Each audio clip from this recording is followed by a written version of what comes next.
একদিন বাবা ও ছেলে মসজিদে গেল নামাজ পড়তে, আর সামনেই দেখতে পেল এক ভিক্ষুক ভিক্ষা করার জন্য বসে আছে।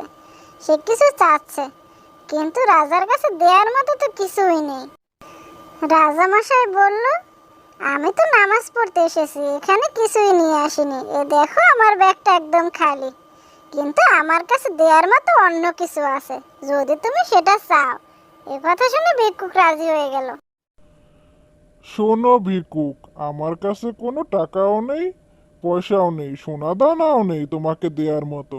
কিন্তু তুমি যদি এক আল্লাহর উপরে ভরসা রাখো, তাহলে আমি তোমাকে কিছু দিতে পারি। এখন বলো, তুমি কি তাতে রাজি আছো? তাহলে নাও, উপরওয়ালার ভরসা করে আমার হাতটা তুমি ধরো। এই কথা শুনেই তো হাতটা ধরে দাঁড়িয়ে গেল ভিক্ষুক।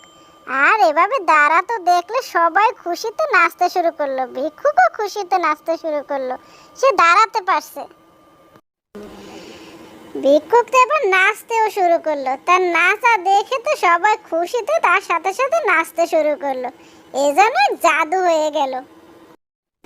মসজিদে যারা যারা কাজ করতো সবাই জানতো এ ভিক্ষুক ছোটবেলা থেকেই পঙ্গু। কিন্তু হঠাৎ তাকে উঠে এভাবে হাসতে নাচতে গাইতে দেখে তো সবাই অবাক হয়ে গেল। এ যেন একবারে চমক দিয়ে উঠলো সবার মুখ। এবার রাজামশাই ভিক্ষুককে রাজমহলে নিয়ে আসলো, এনে সকলকে এটাই জানালো, এক আল্লাহর উপরে ভরসা করলে দেখো কি চমক হয়। এটা দেখানোর জন্য সবাইকে এক জায়গা করলো, আর সবাই সেটা দেখে তো একেবারে মুগ্ধ হয়ে গেল।